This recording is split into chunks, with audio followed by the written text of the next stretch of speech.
네, 글로벌 전략가들 시간입니다. 미 증시를 둘러싼 주요한 분석과 전망들 오늘 시대전략 준비했습니다. 상상일증권 신월투자전략팀장께서 자리했습니다. 안녕하십니까? 네, 안녕하세요.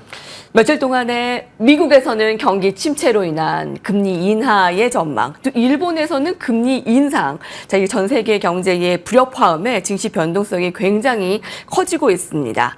오늘 팀장님께서 도대체 여러분들께서 가장 궁금해하는 시장에 닥친 악재 왜 이렇게 빠지는 것이냐 4가지로 요약해 주신다고요. 네. 예. 첫 번째는 경기 침체 우려. 두 번째로는 증시에서 특히나 부상하고 있는 AI 거품에 대한 부분들. 그리고 세 번째로는 그 중동에서 이란 대통령 취임식에 있었던 그런 하마스 1인자의 이제 피습으로 인해서 지금 중동 전쟁에 대한 우려가 한층 또 고조되고 있습니다. 마지막으로는 지난주에 있었죠. 7월 말에 FOMC는 금리 인하에 대한 한 발짝 더 다가서는 모습들이었지만 BOJ, 일본 중앙은행은 금융 완화 정책에 대한 이제 전면적인 축소와 함께 금리 인상을 0.25%까지 하면서 좀 전에 말씀 주신 것처럼 엇갈린 행보를 보였습니다. 이에 따라서 엔캐리 트레이드 청산에 대한 우려가 한창 또 올라가는 상황으로 볼 수가 있겠습니다. 즉 여러 가지 개별적인 요인들이 복합적으로 겹치다 보니까 특히나 금융시장, 자산시장의 가격 변동성이 좀 더 높아졌다라고 볼 수가 있겠습니다. 일본에서는 이제 엔캐리 트레이드 청산에 대한 우려감을 좀 민감하게 잘 받아들여서 이제 앞으로의 급격한 금리 인상 자제하겠다라고 얘기를 했는데도 불구하고 오늘 뉴욕 증시 또 떨어지지 않았습니까? 네. 이러한 좀 변동성에 대해서는 큰 시장 흐름을 어떻게 보고 계십니까? 네, 당분간은 적정 레벨에 대한 모색 국면이 이어질 가능성이 높다라고 판단하고 있고요. 첫 번째로 제가 말씀드렸다시피 미국 경기에 대한 우려가 한창 커지고 있다라는 점 손꼽을 수 있겠습니다. 지난 7월 FOMC에서 처음으로 물가에 대한 예의주시한다라는 멘트가 듀얼 맨데이트, 즉 물가 안정과 고용 안정에 대한 부분으로 바뀌었다라는 점은 인플레이션에서 경기로 시선이 이동한다라는 측면을 내재하고 있는데 마침 그 다음 날 발표된 미국 고용 지표에서의 서프라이즈의 가까운 어떻게 보면 쇼크에 가까운 부분들이 나타났기 때문에 이러한 부분들은 미국 고용시장의 수급 불균형이 해소되고 있는 측면에서는 긍정적이나 급격한 지표의 지금 변동성은 그만큼 시장이 연준의 스탠스의 전면적인 변화를 좀 필요로 하고 있다라는 신호를 내비친 것으로 볼 수가 있겠습니다. 특히나 이제 일각에서는 긴급 조치 가능성에 대해서 언급을 하고 있습니다만은 결론적으로는 그 가능성은 높지 않을 것으로 보여지고요. 다만 지금 9월 FOMC에서의 25bp 금리 인하가 아닌 50bp B컷에 대한 얘기는 좀 한창 가능성이 좀 높아지고 있는데 네. 지난 7월 FOMC에서 파월 연준 의장은 50bp 금리 인하 가능성에 대해서는 좀 부인을 하는 모습이었지만 경기에 대한 지표들이 8월과 9월 FOMC 이전까지 좀 더 가파르게 꺾이고 물가의 하방 압력이 높아질 경우에는 50bp에 대한 기대감이 한창 높아질 수도 있다라고 보여집니다.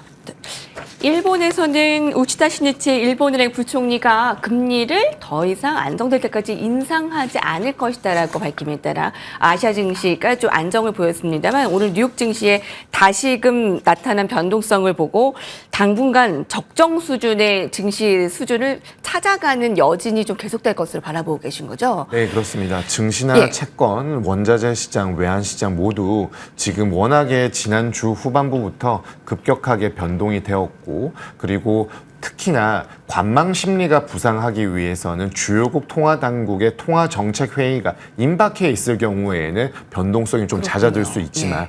지난주에 공교롭게 일본과 미국의 중앙은행 통화 정책이 일단락이 되는 양대 산맥이 일단락되는 모습을 보였었기 때문에 그 이유에 대한 판단들이 시장의 변동성을 자극할 수 있는 여지는 좀 더 커져 있다라고 볼 수가 있겠습니다. 말씀하신 급격한 변동성 가운데 채권 시장의 변동성 한번 살펴볼까 하는데요. 미국의 재무부에 따르면 420억 달러 규모의 미국 10년물 국채 입찰이 부실한 것으로 나타나며 흥행에 실패했습니다. 채권 시장 변동성 한번 체크를 해봐야 되겠고요. 최근에 또 10년물 국채 수익률이 4% 아래로 떨어지면서 참 시장의 변동성을 더 야기시키지 않았습니까? 미국의 신용카드 연체율이 금융위기 이후에 최대 수준으로 치솟았습니다. 경기 둔화의 우려감 잡음 계속되는데 어떻게 보시는지요? 네, 일단 어제도 미국채 금리는 다시 상승을 했습니다. 지난 주 초반만 하더라도 미국채 10년물 기준으로 3.6에서 3.7% 레벨까지 떨어졌었고, 미국채 2년물 대비 10년물 금리가 더 낮은 수익률 곡선의 역전 현상이 지금 2년 반째 이어지고 있는데, 장중에는 한시적으로 미국채 2년물 금리가 더 떨어지는 모습이 나타나는 등 통화 정책에 대한 강한 압박을 지금 채권 시장에서는 표출하고 있다라고 볼 수가 있겠습니다. 그렇지만 어제 미국채 10년물 입찰에 있어서는 좀 흥행이 실패하는 모습들이 없고, 네. 미국채에 대한 수요가 부진하다기보다는 어제 그리고 전전일에 회사채 발행액이 늘면서 투자자들로 하여금 전반적인 옵션, 선택의 옵션이 좀 늘어났던 측면들과 그동안에 과도하게 떨어졌었던 미국채 금리의 되돌림에 대한 일부 정상화 국면이 공교롭게 좀 같이 겹쳐 있다라고 진단해 볼 수가 있겠습니다. 그렇지만 안전자산 선호 심리가 우위에 있는 것은 배제할 수 없다라고 기본 전제를 깔아야 되는 상황이고, 좀 전에 말씀 주신 것처럼 신용카드 사용액이 최고치까지 올라와 있는 상황에 있는 동시에 신용카드의 연체율이 높아지고 있다는 점은 연초부터 이미 확인이 되고 있었던 부분이었습니다. 이 말인즉슨 코로나 팬데믹 때 이전소득, 정부 지출을 통해서 가계에 대한 이전소득이 갑자기 급증을 하면서 고용시장에서 이제 경제활동 참가가 좀 빠지면서 고용시장의 수급 불균형이 심화되었었던 점이 있었는데요. 이제 소비의 근원이 이전 소득, 초과 저축에 대한 부분들이 소진이 되다 보니까 이제 노동시장으로 나오게 된 것이고, 네. 좀 전에도 말씀드렸다시피 고용시장의 수급 불균형이 균형 상태로 가면서 질적인 지표들에 있어서 경기 둔화와 위축에 대한 부분들을 조금 지지하는 모습들로 전개되고 있다라고 볼 수가 있겠습니다. 이미 신용카드 사용액이 늘면서 예. 초과 저축에 대한 그 소비의 베이스가 바뀌었기 때문에 연체율이 높아지는 것은 결국 상반기에 보았을 때도 하반기부터는 경기가 둔화될 수밖에 없다라는 신호였었는데, 이제 임계점을 좀 돌파하면서 금리 인하 타이밍과 맞물리다 보니까 경기 위축에 대한 우려가 한층 더 고조되고 있는 것으로 해석이 가능하겠습니다. 이렇게 미국과 일본의 계속된 엇갈린 행보는 이어질 것 같습니다. 그 안에 낀 우리나라는 이제 어떻게 될까요? 일각에서는 이제 선제적인 금리 인하를 미국보다 먼저 해야 된다라는 목소리도 있는데, 과연 그게 실현 가능한 것인지도 궁금하고요. 그동안 발목을 잡았던 엔캐리 트레이드의 청산 우려감은 일단락되면서 일단 어제 아시아 증시가 반등을 나타냈는데, 오늘은 과연 또 아시아 증시는 어떻게 될까 좀 예측을 해주시죠. 네. 일단 처음 질문 주셨던 선제적인 금리 인하에 대한 가능성, KDI에서도 내수 부진에 대해서 언급을 하고 있고, 정부의 진단과는 약간 다른 모습들이 확인이 되고 있습니다.